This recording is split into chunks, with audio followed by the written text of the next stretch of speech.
That's right, absolutely. So I'm going to turn it over to you. All right. Okay. All right. Well, I was recruited into it by Kelly Ellie. She thought that since I'm from Pakistan originally, so I can give a better insight as to what is the terrain, the geography, the politics. So this is 3 cups of tea, but when I read it, I decided to give it a title, The Fourth Cup of Tea. And I think the reason for 3 cups of tea is also coming next in the next slide. The question that comes to mind is, here is a country that is ruled by a woman as a prime minister, and the girls are flying fighter airplanes in Pakistan Air Force. Why do we need money, or why do we need fundraisers from all over the world to have schools there while we have a higher education system? It's a nuclear power, all right? It is the largest army in one of the largest armies in the Asia, well disciplined, very strong workforce. So why is it that we need schools in the northern areas? This is a very important question, all right? And I'm going to address that particular part. Nevertheless, it comes from this book. That the first time you share tea with a Balti. Balti is a resident of Baltistan. Baltistan is one of the northern areas. You are a stranger. Second time you're a friend. A third time you're part of the family.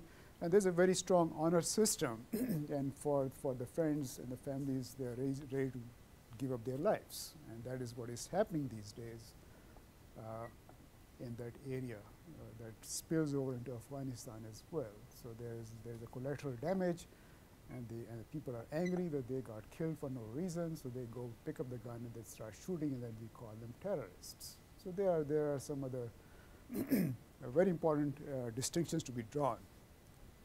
So this is from his book, and that's where I picked the fourth cup of tea. And the fourth cup, I do not know when you have the fourth cup, what do you do, all right? So anyway, since I'm a coffee addict, I don't mind that. So here is Pakistan, and much of the action is taking place in this area. This is Gilgit, and Skardu is the capital of this Gilgit province, sort of a big district. This is my hometown right here, Peshawar, and my mother is from here, somewhere here. This is where my family resides these days, my sisters and brothers. And Islamabad is the capital of this country, Pakistan, and the Pakistan is divided into 4 provinces, just like 4 states, all right? And I'll come to that in a minute.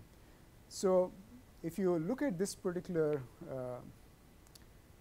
country, and I think in the next 1 or 2 slides you will get a better picture. The question is, why? You see, all of this place is fairly developed, this part right here. This is a very cosmopolitan area right here, Karachi, and very, very great. And this part right here is the epicenter of the Gandhara. It's called Gandhara because that was a Buddhism. Buddha used to walk the streets of my city, Peshawar. All right? This is how ancient this place is and how well developed and civilized it is. So the question is, why couldn't, if somebody can put a nuclear power plant here and test nuclear weapons here, why can't they put the schools right there and somewhere right here? I mean, this is a question, right? And it goes back to to the rivalry between the imperial powers of its own time. And the problem was, there was a big friction between the colonial Britishers who occupied India and Pakistan at that time, and Russia. And Russia was trying to expand outward, and the Britishers didn't want them to come to Afghanistan. So Afghanistan was a buffer between Russia and India, which was ruled by the Britishers. So what they did, they actually fought quite a few wars, and each time they tried to occupy Afghanistan, and each time they were kicked out. So there are a couple of them right here, and much of it is to prevent Russia to come towards the Indian Ocean, because Russia is surrounded by cold waters. All right, in order to have an extension to the warm waters, they must pass through the land mass, and the land mass turned out to be Pakistan. All right, so After they were tired of fighting each other, and each time they tried to occupy Afghanistan, they were killed. Basically, in the last this particular second Afghan war, 40,000 Britishers were killed, and only one person survived, and he was a doctor, and he was given a message to give it to the colonial masters not to come back. So out of 40,000, one survived. Anyway. So after the First World War, there were some other problems. So they were worried about Germany making inroads into Middle East, and the Germans were setting up the Baghdad railway line. So the British and the Russians, they decided to get together and have a common enemy, and that was common enemy was Germany. So although they settled with that one, so this was called the Anglo-Russian Convention, 1907. Where they said, well, Afghanistan will be ruled by themselves. We are not going to interfere in the Afghan affairs. You rule India, we rule this one. So it's kind of dividing the assets. But this is where this whole thing happened, all right? And this is part of Pakistan. This is Afghanistan right here. This is the Wakhan corridor, which is about 13 miles away from Soviet Union, which is right here. All right? Well, after the Second World War, the imperial powers were tired. The British were tired, and Russia still wanted to expand. And then we had all of a sudden an American dream, the Cold War, that we wanted to become the world power. And this was very natural evolution of American power.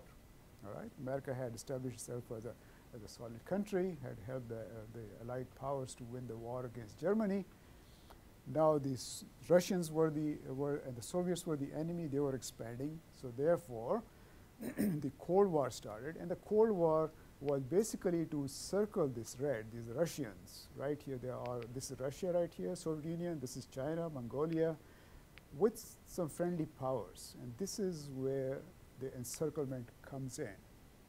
And you see, this is Pakistan right here, and the fear was that Russia is going to come in through Afghanistan, come right here.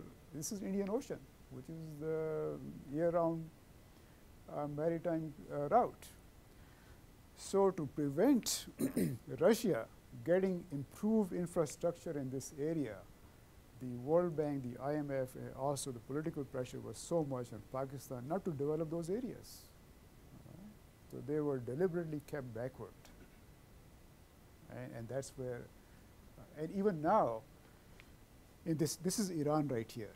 Iran used to be part of the pact, which is called the RCD, Regional Cooperation Development, and that was between Turkey right here, Iran, and Pakistan. And Mossadegh government, which was the parliamentary government in Iran, that was overthrown by CIA, and the Shah was put in place. That was to have this Cold War right here. And the Turkey was always ruled by the military dictators. And then when in Pakistan, there was elected government, it was also overthrown. So we had the dictatorship throughout in this particular region. The goal was to have a solid bloc, which is going to prevent Russia coming down right here. So this is the background as to why I'm coming from that part of the country, all right? How come I'm here and here there's no school over there? How is it possible? But this is the reason why it was not allowed. It's a Cold War. All right, so this is the provincial distribution, the 4 provinces. This is Sindh, this is Balochistan, this is Punjab, this is frontier right here, and this is part of the frontier. This is my province right there, okay? This is Afghanistan right here, and this is Iran. Now we very recently, there was a problem right here that there's an energy starvation right here. So the government of Pakistan signed a treaty with Iran to supply gas so that the quality of life improves here. And now there's a new talk of sanctions against Iran. So Pakistan is under tremendous pressure to cancel the contract so that while the people suffer, we can have some kind of hegemonic determination of what happens in that region. So they're very big problems. The problems are primarily created by us in those regions, and that's what you ought to understand. All right, people are not crazy. They are intelligent people over there, but they are not allowed to run their lives. Anyway, this is the capital city Islamabad right here. So in the 60s, they started making this highway, which is called the Karakoram Highway. And they made all the way to China for trade. Now the problem is this, that China is right here, and it's coming through this Karakoram Highway right here to Islamabad, and this is the network of road coming down all the way here. So the goal is to sabotage this port right here so that China cannot get a trade route here. That is why there's a very big insurgency going on, supported by CIA, to destabilize this region. And that is to prevent expansion of trade, or to allow China to do the trade. So these are some of the very bitter realities that we have to understand. So here we are. In that particular region, you see there are no bridges, right? And I have traveled in those areas because every summer I used to go there for trekking, and I remember that that's the region where you have the world's largest peaks. The Karakoram range and Himalayas, they are almost parallel at that particular point. So the Himalayas end, and the Karakoram starts, and that's where K1, K2, all these peaks are, the largest peaks. So this was something where I used to go every summer, and you see this is the Indus River, and you see people are suffering because they cannot go, and the winters it's even worse because of the snow. You just cannot traverse the distances. So here is another example right here. It looks more like Bolivia, isn't it? So here you have this very poor infrastructure right there. Here's another lady. There's a German tourist trying to traverse one of these bridges, and this it's pretty bad. Very beautiful actually. So there you are. This is a Landsat view of the region. Very arid climate, cold. This is K2 right here, and this is the famous Baltoro Glacier, which you can Google, and you can find a lot of very nice books written. One was the 50s American Expedition to K2. A very nice book. I recommend you read that, K2, the Savage Mountain. And this is where all the action takes place. So Greg Mortensen was coming down from K2 with his injured buddy, and then he lost track, and then he ended up in this region. So this is where his life journey starts. Here's a view, another view, very beautiful. This shows you all the peaks which are in that region, and these are very famous peaks because every year a number of mountaineering expeditions go there and try to conquer it. And these peaks are actually more difficult than Mount Everest because they are very steep and very unpredictable. All right, look at the beauty. It's an extremely beautiful place, very beautiful place. So you go to British Columbia, for example, or some parts of Yellowstone. There's another one. This is my favorite. I used to camp there with my tent. This is a typical village life. And a village life where we have this mud house with the rocks and everything, and it is so cold that the livestock is held in the ground floor right here, and their heat, their body heat, warms up the upper floors right here. So people live up there, and the livestock is down here, and everything is indoors. One of the things they do is they dry up all the fruits during the summertime, and then they live off of that fruit during the winter time. They're indoor; they cannot go out. Everybody's just inside. Here's a typical village. Again, there's some boys going around right there, and this is another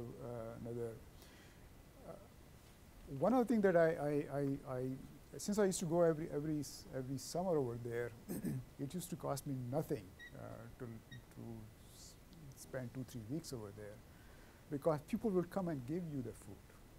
And other thing used to do was to take matches and aspirin and dysentery tablets with us, so that whenever you come across these caravans, the people from the upper mountains were coming down to the plains, so we would exchange these things with each other. So they would give us milk and the bread and onions, and you can just take the fruit off of the trees on the way, and that was typical. So it would cost me about maybe not more than $1 or $2 for about 20 days trip. That's it. So this is how it was. Now here are some of the schools in northern areas. Now I explained earlier in my previous talk that we do not have central air conditioning over there because it's expensive. The power is not there. So the kids are sitting out in the sun. So most of the classes are held outdoors in the sun. And here are some girls' schools also. These are the government schools. They are not the private schools. And here's another village girl right here. And this is a typical uniform of the girls' school. So this is from the government school. But they are still accessible. Up in the further up in the north, it becomes very much difficult. Now, Mortensen talks about how they put the school together. You can imagine the terrain right there. This is Mortensen's team taking the planks, wooden planks from the cities up to the place they're building the school. And here, no machines. Everything is, these are the porters. These are the porters who offer their services to the mountaineering teams. All right, so these are the porters. They're carrying heavy load. And I think this is a pretty heavy load. And they're happy. And here's Greg Mortensen with his first batch of students, happy students right there. And anyway, one of the things you'll notice is this is a funny part that people want to do something when they have a lot of time. So this is a very unique truck art. And the truck art, you see this is the driver's cabin right here, and everything is. And even the buses, the commercial buses, private buses, they will have. And one of the funny thing that was written on right over the driver's, where the driver sits, was, you can read this. It would say that, "Pray this may be your last journey." And I think for some it was, because the roads are very dangerous roads. But this is very interesting. All right. Yeah. This is 72, 75, my excursions over there. This is me right here. This is one of my Swedish friends who drove all the way from Sweden, rode his motorbike through Afghanistan. Afghanistan was a very cosmopolitan in those days. And this is, I'm taking my notes at one of the lakes. I found these photographs. And this is my university life in Pakistan. So it is no different than what you have here, all right? And we were listening to Supremes and all those things. I mean, so sometimes you see it's a very contradictory impression that you get, that here we have absolutely nothing, and then here we have everything right there, and it's the same part of the country. And I just explained to you the political reasons as to why those areas are not allowed to develop. And quite a few of my friends, they have opened a lot of schools, and we support some of the private schools people have done on their own. But Craig is more. All right, in the 70s, the schooling were privatized in Pakistan, so you have a lot of Montessori, Beacon House type of schools, but they are primarily catering to the elite, the rich people who can afford. 1977, again, another government was overthrown by the military because the Soviets were about to come to Afghanistan. Afghan war started. 7 million Afghan just moved into Pakistan, and when they moved in, they went into cities. So they just cut down all the trees. So my favorite parks, they were all cut down for fuel, and they really had a very devastating effect on Pakistan. That's 7 million. It's a very big number. And from those refugee camps, CIA recruited people from the refugee camps to fight against the Soviets. All right. With Saudi money, there were a large number of private schools were developed, were called madrasas, and they were advocating jihad. You know what jihad is, right? And the jihad manual basically primarily was printed at University of Nebraska-Lincoln by CIA, and it would say that America is a friend because they follow the book, Bible, all right?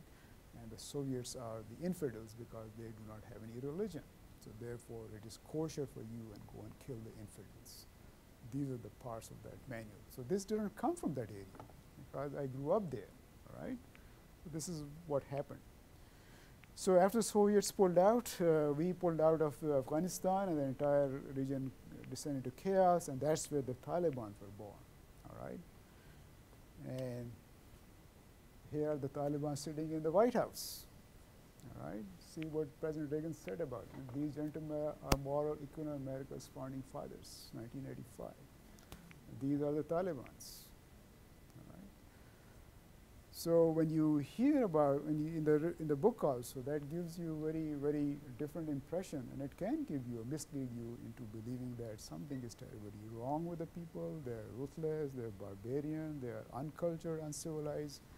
None of them make sense because all of them are reactions. They're reactions, all right? They're desperate reactions. All right. Currently, we have a large number of schools built in remote areas. These efforts are held by individuals, mostly non-government organizations. Philanthropic institutions are also working with them, not only the education, but also the energy and all the things. And in Pakistan, there's another affirmative action because in higher education, those kids who come from the remote areas, they are given preferences in admissions and scholarships to come and get the higher education. And we have a lot of people, some of my friends who are from the area, they are serving as professors and heads of departments elsewhere. and so in other words, there is something going on over there, but our biggest problem is that particular lack of infrastructure that could not be developed. It could be developed, and that had a very, very strong political foundation. So I want to leave you at that particular point. If you have any questions, I'll be happy to answer. There I am. I had a question. You were talking about the 7 million Afghani refugees who came over. Mm-hmm. How did that affect the relations between the Pakistani and the Afghani? My wife is originally from Afghanistan. They are from the royal family Duranis, so she has a royal lineage over there. I mean, in the northern areas, and we used to go every summer to Kabul. And Kabul, there are some very interesting things about Kabul. In Kabul, in the 60s, when you were kids, when you visit that place, the school uniform was mini skirts for the girls, right? And in the 40s, Afghanistan was exporting fur coats made of the sheepskin, and the reason they picked up that trade was because after the Holocaust, the Jews had the dominant share of the market of those coats, all right? And they could not do it, so the Afghan picked up. There's a very interesting blog about them. It's called The Little America in Afghanistan. So there are a lot of effort by the American philanthropists to go and improve the quality of life. And the Shah of Afghanistan at that time himself was pro-American, so there are a lot of things that he did was basically. But at the same time, he pushed the pendulum too much to the right. So therefore, the society rebelled and then went back. So it's just like Shah, what he tried to emulate. But you're right. Initially, the influx was welcome that here these people are suffering, but actually they did not. The Soviets did not kick them out. They were instigated to come out. All right. So there's a difference between exodus, diaspora, which is just being kicked out, and other one is to be instigated to go out, because we want to create a situation such that we can fight the Soviets. So those are the two. And that's where the drugs and the arms and you know, wherever CIA is involved, drugs are there. So the drug trade started there. During the Taliban rule, actually, there was no drugs. There were absolutely no drugs because that was against their principal belief system. But, I mean, those are all. Any other questions? Yes, please. Could you address the religious life a little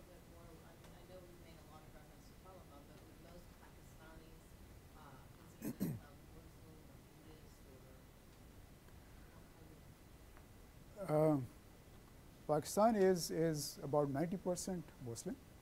All right, they follow Islamic faith. I went to a Methodist school in Pakistan.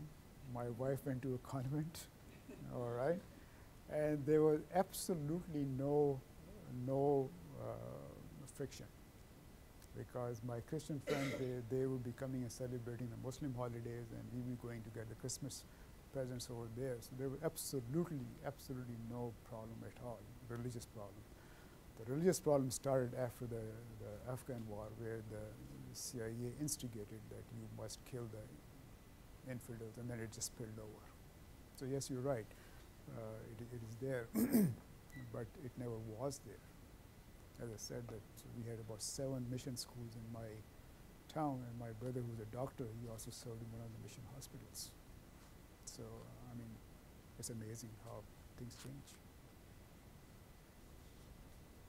What's the political relationship with India? In this country, we hear a lot about the tension between India and Pakistan, and a lot of it's near that region, isn't it? Yeah, actually, if you look at this, first of all, in 1947, when the independence took place, this is the region right here. So the the border lines were drawn based on the ethnicity of the people. So the non-Muslims are going to be in the India, and the Muslims are going to be in the Pakistan. So this particular state was predominantly Muslim. So that's where it was supposed to go, but the ruler was a non-Muslim. So at that time, India troops went in and they captured some area, and the Pakistani troops went in and they captured some area. So this is basically called the disputed territory. Internationally, it is called the disputed territory, because India is under United Security Council resolution to hold a referendum over there to see which way they want to go, and India is refusing to do it. So that is the sole friction. Other thing is that most of the rivers in Pakistan originate from this region right here. So India is putting a lot of dams, so they're starving so there's a big problem, the water problem, resource problem. So, I mean, after all, this is a big, large mass, very large land mass. So with that, when that is the case, then you can always have, you see, this is India. This whole thing is India. This is Pakistan. So large land mass is associated with some kind of hegemony. We already know that. So that's the. Yeah, that's brewing right now. It's a big problem. By the way, this is Egypt. This is Jordan, Syria, and Iraq right here.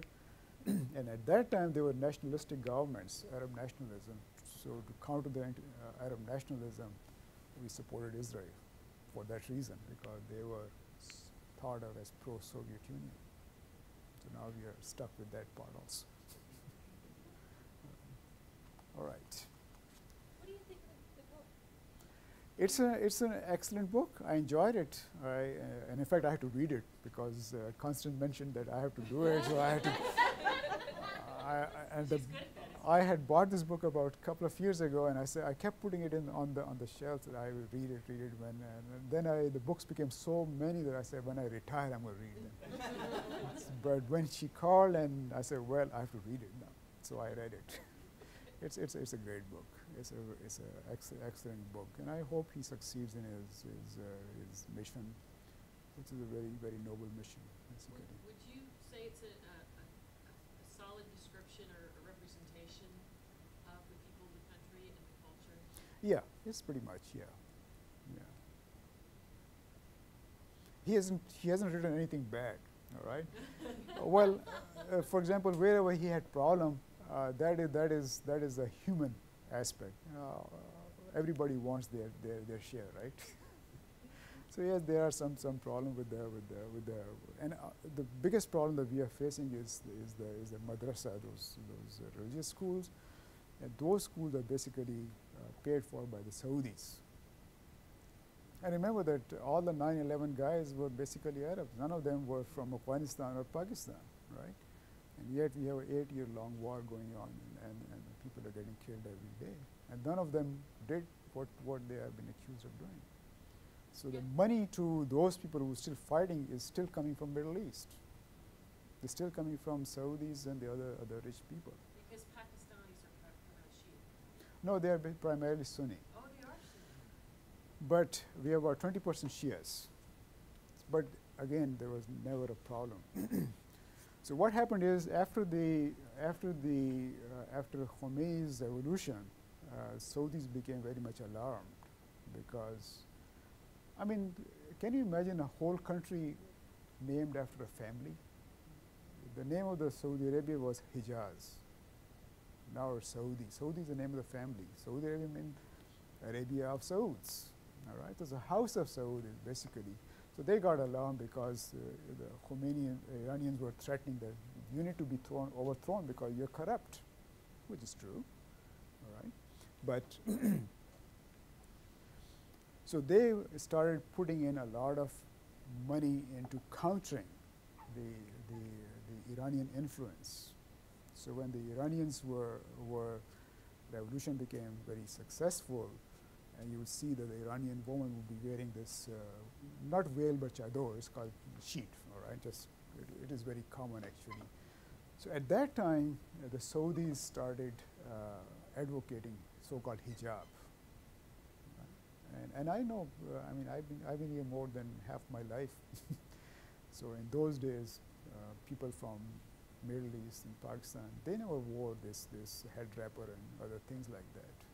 But after the Khomeini revolution in '79, the Saudis became alarmed, so they just wanted to push their own brand of Islam, which is a very, very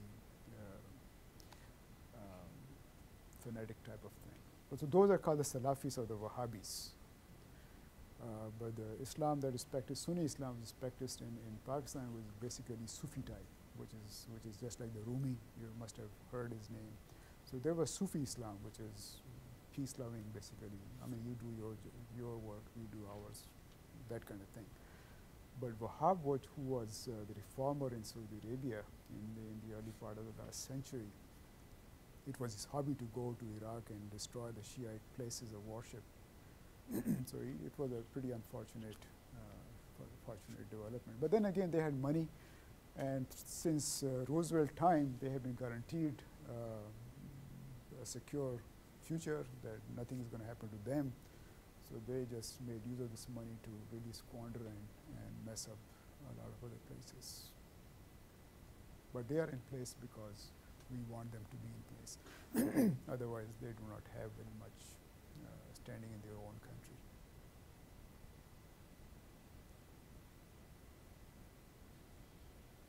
Besides, if you have a lot of money, you won't think about tomorrow, right? So they are in the dream world as long as there's oil under the sand. It's going to stay there. Thank you so much for pleasure. sharing. Thank you.